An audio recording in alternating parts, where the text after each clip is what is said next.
DC डोडा जिंदाबाद, DC डोडा जिंदाबाद, DC डोडा जिंदाबाद, महराज मलिक मुर्दाबाद, महराज मलिक मुर्दाबाद, महराज मलिक मुर्दाबाद, महराज मलिक मुर्दाबाद।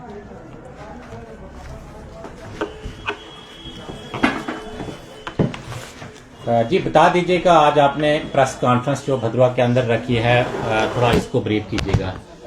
सबसे पहले मैं जेके मीडिया का तहे दिल से धन्यवाद करना चाहूँगी। और आज का जो प्रेस कॉन्फ्रेंस का हमारा मकसद है वो सिर्फ यही है कि जो महराज मलिक जो एमएलए हैं डोडा के, और उन्होंने अभद्र भाषा जो एडमिनिस्ट्रेशन के खिलाफ, हमारे डीसी साहब के खिलाफ और उनकी फैमिली तक पहुंचने का जो एक तरीका, एक घिनौनी हरकत उन्होंने की है, उसी का हम कड़े शब्दों में निंदा करते हैं। और ऐसा निंदनीय एमएलए, मैं तो कहती हूँ इसको डिसमिस करना चाहिए एमएलए अपने विधायक के पद से।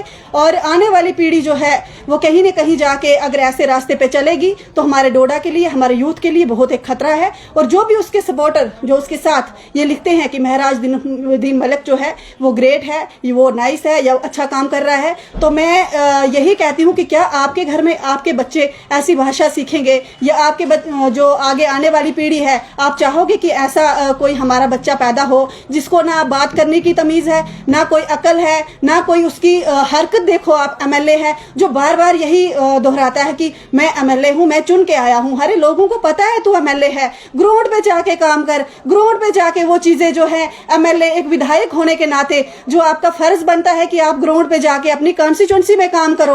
आपको बाकी चीजों से क्या मतलब है। और डीसी साहब जो हैं बहुत ही अच्छे और ऑनेस्ट ऑफिसर हैं, वो पूरे डिस्ट्रिक्ट को संभाल रहे हैं, पूरे डिस्ट्रिक्ट को देख रहे हैं। एक डीसी साहब जो है उनके अंदर जो है तीनों कॉन्स्टिट्यूंसी आती हैं, वो डिस्ट्रिक्ट के मालिक हैं। और डीसी साहब अपने काबिलियत पे बने हैं, ना कि तेरे जैसे चोर जो वोट उन्होंने खरीदे हैं और लोगों को बेवकूफ बनाया है तब जाके एक विधायक बना है। लेकिन बहुत सारी उम्मीदें थी लोगों को कि ये विधायक बनेगा, हमारे मुद्दे उठाएगा, गरीबों के काम करेगा। ऐसा तो कुछ उसने किया नहीं, बस अपनी फैन फॉलोइंग के लिए उसमें मोबाइल में आ जाना है, लाइव आ जाना है, और जो मुंह से निकले वो उसने बोलना है। ये कहीं ना कहीं जाके एक सोसाइटी में एक बहुत ही गंदा मैसेज है। और पूरी दुनिया देख रही है कि महराज मलिक सिर्फ फेसबुक एमएलए है। जो भी उसने काम किए हैं आज तक, मेरी गुजारिश रहेगी उसको कि आप लाइव आके एक बार अपने कान जो है वो गिनवा दीजिए। लोगों को बेवकूफ मत बनाए कि मैं चुन के आया हूं, मैं विधायक हूं। सबको पता है तू एक बेहुदा, एक बेशरम, एक बहुत निहायती बदतमीज एमएलए है, और तुझे सारी दुनिया देख रही है।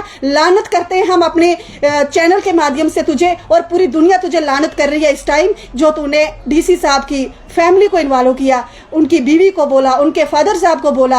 मतलब कुछ भी उसने अपनी जो लिमिट है ना वो पूरे क्रॉस की है, और इसकी हम कड़े शब्दों में निंदा करते हैं। आने वाले समय में ये हमारे पूरे समाज के लिए खतरा है, और इसने काम तो कुछ करने नहीं है। मैं आपके चैनल के माध्यम से अभी एक मैसेज देना चाहूंगी कि जो लोग इसके फैन फॉलोइंग है ना, आप ये चीज नोट करते जाओ कि 5 साल तक ये कितने काम करता है, फिर आपके इसके सपोर्टर बन के आगे आना। एक तो आइकॉन होता है उसके जो जिस प्रकार का वो करता है, तो यूथ भी कहीं ना कहीं उसी तरह जो बनना चाहता है। क्या देखो मैसेज यूथ जो है वो नशेड़ी बन चुका है। यूथ जो है शरेआम नशे कर रहा है, चर्स पी रहे हैं, वो चिट्टा जो है उसके आगे जा रहे हैं। लेकिन उसके लिए कभी इसने आवाज नहीं उठाई, क्योंकि ये खुद नशे करता है।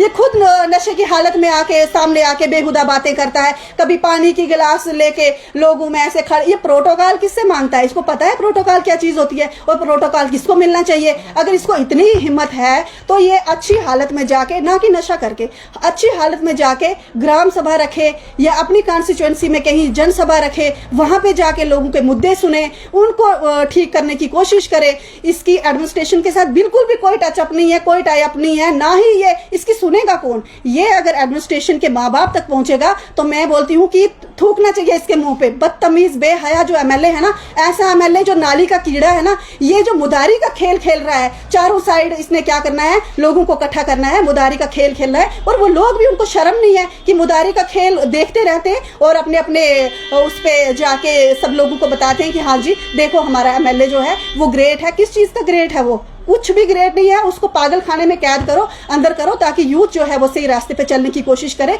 और डेवलपमेंट की ओर जो है लोग आगे बढ़ने की कोशिश करें। आज के टाइम में उसको जाके लोगों के साथ हाथ बटाना चाहिए था, लेकिन उसने वो नहीं किया। जैसे ही धूप निकल गई तो जैसे चूहा बिल से निकल के फिर से अपने मुदारी वाले खेल उसने करने शुरू किए हैं। वो एक बेशर्म एमएलए है और कुछ नहीं हम कह सकते हैं। देखिए, हर माँ बाप चाहता है कि अपने बच्चे को जो आईएएस करवाया जाए, डॉक्टर बनवाया जाए, लेकिन इस प्रकार की भाषा का कहीं न कहीं जो प्रयोग किया गया है, तो कहीं न कहीं जो माँ बाप अपने बच्ची को आईएएस बनाना जो चाहते हैं, तो डर लगता होगा उनको कि भाई आगे चलकर अगर इसी प्रकार का अगर बच्चे के साथ होगा तो क्या करना है उसको जो आईएएस पर। बिल्कुल डर लगता है, बिल्कुल। मतलब लोग क्या सोच रहे हैं कि हम अपने बच्चों को शिक्षा दें, वो एक सोसाइटी में, समाज में अच्छा काम करे, पढ़ लिख के ऑफिसर बने या कोई समाज सेवक बने, पर इसके ड्रामे जो है रोज रोज के देख के सारी दुनिया परेशान है। बहुत सारे इसके फॉलोअर्स बन गए हैं। कुछ लोगों को तो आज शर्म भी आती होगी जो इसको सपोर्ट करते हैं, क्योंकि ये बिल्कुल सामने जो है लोगों को फेसबुक लाइव में आके ऐसी अभद्र भाषा का इस्तेमाल करता है जो हम दोहराना नहीं चाहेंगे। हम अपने मुंह से वो भाषा जो है उसका इस्तेमाल नहीं करना चाहेंगे, क्योंकि लोगों को पता है कि ये कैसी कैसी भाषा का प्रयोग करता है। बाकी आगे हमारे साथ सुधा जी हैं, ये भी जी बता दीजिएगा, जिस प्रकार से अलग अलग जगहों पर आज जो प्रदर्शन किए जा रहे हैं एमएलए महराज मलिक के खिलाफ, और ये बताया जा रहा है कि कहीं न कहीं अभद्र भाषा का जो प्रयोग किया गया है। बिल्कुल सही है सर, आपको अर्पणा जी ने सब कुछ डिटेल में बता दिया, तो चलो थोड़ा सा मैं भी बोल दूंगी कि ये जो इन्होंने ऐसी अभद्र भाषा का इस्तेमाल किया है वो एक एमएलए को शोभा नहीं देता है। आईएएस बनने के लिए काफ़ी टाइम लगता है और नॉमिनेटेड जो ये एमएलए होते हैं इनको कोई भी वोटिंग करेगा ये वोट का लेके तो बन जाएंगे। मुझे तो बहुत ही अफसोस होता है कि जिन युवाओं ने मिलके महराज मलिक को जितवाया है, आज उन लोगों को शायद अफसोस हुआ होगा कि हमने ऐसे एमएलए को क्यों खड़ा किया। इसके बजाय अगर हम दूसरे बंदे को खड़ा करते तो शायद हमारी कॉन्स्टिट्यूंसी की कुछ डेवलपमेंट होती। तो ये हमारे जो डीसी साहब हैं, जो एक ऑनेस्ट, डेडिकेटेड और एक हार्ड वर्कर है, और उनको प्रेसिडेंट ऑफ इंडिया की तरफ से नेशनल अवार्ड दिया गया है, तो ये एमएलए उनके बारे में बोलता है कि ये एक घटिया इंसान है, इसके माँ बाप को गाली गलौज कर रहा है, जो कि एक एमएलए को शोभा नहीं देता है। ऐसी भाषा का उपयोग नहीं करना चाहिए। और हम रिक्वेस्ट करते हैं अपने लेफ्टिनेंट गवर्नर जी को कि वो prime minister of India plus election commission of India को रिक्वेस्ट करें और इसको यहाँ से डिसमिस किया जाए, ताकि जो दूसरे नए कोई एमएलए आएंगे तो ऐसा काम करने के लिए वो आगे ना बढ़ें और अपनी बेइज्जती ना करवाएं। तो धन्यवाद सर। जी आप भी बता दीजिएगा, जिस प्रकार से हम देख रहे हैं कि अलग अलग जगहों पर जिले के अंदर इस समय जो प्रदर्शन किए जा रहे हैं, और कहीं न कहीं आक्रोश लोगों के अंदर आक्रोश काफी ज्यादा है कि भाई इस प्रकार की भाषा का प्रयोग एक एमएलए को नहीं करना चाहिए था। पहले तो आपका जे के चैनल का मैं थैंक्स करती हूँ। जैसे कि अभी मेरी बहनों ने विस्तार के साथ अच्छे से सबने बोला, अभी हम यही बोलेंगे कि देखो कोई बात ऐसी है ही नहीं, कोई आदमी ऐसा है नहीं जिसको वो जो मर्जी वो नहीं बोलते। ये किसने एमएलए बनाया है समझ नहीं आती। डीडीसी में वो जब वो थे तब उन्होंने अच्छे काम किसी के किए नहीं। आज वो एमएलए बना, पैसे दे के लोगों को पैसे दिए तो उसने उस वोट ले लिए। आज देखो हर मतलब जो वहाँ के टाटा में देखो बिजली नहीं है, रास्ता नहीं है, पानी, तो अपने काम कर। पहले हमारा जो डीसी पहले थे महाजन साहब, उनको उसने मतलब क्या क्या नहीं बोला, हम लोगों ने चुप बैठे। उसके बाद हमारे डॉक्टर मधु जो डोडा में, उसके पीछे पड़ा एक लेडीज होकर, तो उसके पीछे एमएलए होकर, नहीं तेरा फर्ज क्या है।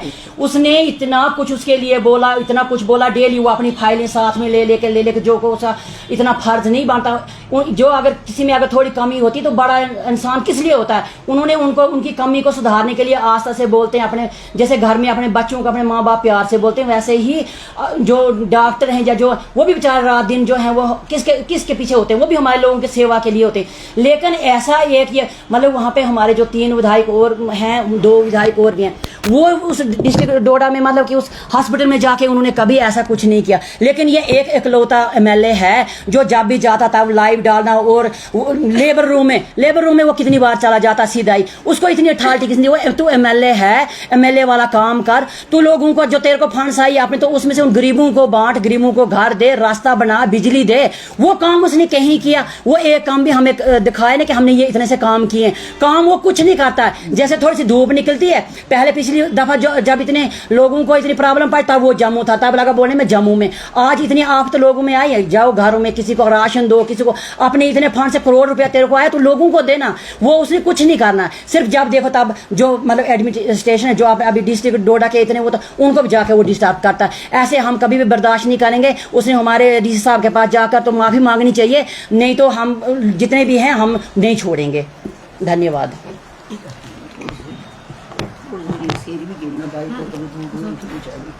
बता दीजिएगा जिस प्रकार से भाषा का जो प्रयोग किया गया है डीसी डोडा के लिए, और इसके अलावा पहले हम देखते हैं कि कांग्रेस के लिए, एनसी के लिए, यानी सभी लोगों के लिए जो भाषा का इस प्रकार का प्रयोग किया जाता है। सबसे पहले मेरा सबको नमस्कार और धन्यवाद आपका। तो मैं एक बात बोलना चाहती हूँ सबसे पहले कि ये एक एमएलए हैं और एमएलए को ऐसी भद्र भाषा का प्रयोग करना बिल्कुल उचित नहीं लगता है। सबसे पहले उनको सोचना चाहिए कि वो एक इतने ऊंचे पद पे बैठे हैं तो उनको कैसे अपनी भाषा कैसे इस्तेमाल करनी है और किस इंसान से कैसे बात करनी है। देखिए, मैं सबसे पहले हमें एक ये तमीज़ होनी चाहिए कि हम जब लोगों से बात करते हैं तो क्योंकि अपनी इज्जत सबको प्यारी होती है, तो जब हम जैसी बात करेंगे उसका जवाब भी तो हमें वैसे ही मिलेगा। तो अगर हम अच्छे तरीके से किसी से बात करेंगे तो हमें भी अच्छे तरीके से ही जवाब मिलेगा। तो ये भाषा जो उन्होंने यूज़ की है ये बड़ी अभद्र है, हम इसकी बड़ी कड़ी निंदा करते हैं। मैं आपको बता दूं कि हम स्टार्टिंग में जब ये गरीब लोगों की आवाज़ उठाते थे तो हम भी उनकी तारीफ किसी ना किसी जगह पे हम भी उनकी तारीफ करते थे कि नहीं, ये कैंडिडेट जो हैं वो ठीक हैं, गरीबों की आवाज़ जो है वो उठाते हैं। लेकिन बाद में धीरे धीरे करके ये मतलब इतना अपने आप को इन्होंने वो कर लिया, अपने आप को पता नहीं क्या समझने लगे हैं। एमएलए बने हैं तो ठीक है, आप अपनी जनता का जो भी प्रॉब्लम है उनको, जो वहाँ पे कुछ दिक्कतें आ रही हैं तो आप उनको देखिए। आप किसी एक आईएएस ऑफिसर है, ठीक है, इतनी पढ़ाई करके इतना ऑफिसर बनना कोई आम बंदे की बात नहीं है। मैं इनसे बोलती हूँ कि ये अगर 10 जन्म भी लगाएंगे ना तो भी ये आईएएस ऑफिसर कभी नहीं बन सकते हैं। लेकिन जो बने हैं कम से कम आप उनकी इज्जत कीजिए। डीसी सर जो हैं हमारे बड़े ही ऑनेस्ट हैं, उनको पता है कि उनकी अपनी ड्यूटीज़ क्या हैं, उनकी राइट्स क्या हैं, उनको याद करवाने की कोई ज़रूरत नहीं है। जो एमएलए हैं ये जो बार बार उनको बोलते हैं कि नहीं डीसी मेरे से नीचे है, अरे आप बोल क्यों रहे हो? सबको पता है कि किसकी क्या ड्यूटी है या किसका क्या होता है। तो मैं ये कहना चाहती हूँ कि काम करिए, आप अपनी जो आपकी कॉन्स्टिट्यूंसी है उसको संभालिए। आपके वहाँ पे रोड्स पूरे टूटे हुए हैं, लोग इतने वहाँ पे पानी नहीं है उनको, लाइट नहीं है उनको, आप डिस्ट्रिक्ट के पीछे क्यों पड़ गए हैं, एडमिनिस्ट्रेशन के पीछे क्यों पड़ गए हैं? आप अपना एरिया संभालिए ना। बात करें तो हमारे एमएलए सर, उन्होंने जहाँ पे भी इफेक्ट हुआ है, जहाँ पे भी जिन लोगों के घर टूटे हैं या जो भी हुआ है, उनको उन्होंने कितना राशन बांटा, उनको उन्होंने कंबल बांटे, जो भी ज़रूरी सामान था वो बांटा। अरे आप क्यों नहीं बांटते हो? आप बोलते हो कि मेरे अकाउंट में इतना पैसा है, लानत है ऐसे पैसे पे, जब आप किसी की 10 रुपए की मदद नहीं कर रहे हो। तो बस हमें इतना ही बोलना था। बाकी हम काम आप जो भी करिए, अगर आपकी कंट्रोवर्सी चल रही है आप आपस में रखिए, फैमिली को बीच में लाने की कोई ज़रूरत नहीं है। आपको कोई हक नहीं है कि आप किसी के माँ बाप को या किसी की फैमिली को आप इतने भद्र भाषा यूज़ करो या उनको अपमानित करो। ये हम बिल्कुल नहीं सहेंगे, क्योंकि फैमिली हमारी भी है, ये हम बर्दाश्त नहीं करेंगे। धन्यवाद।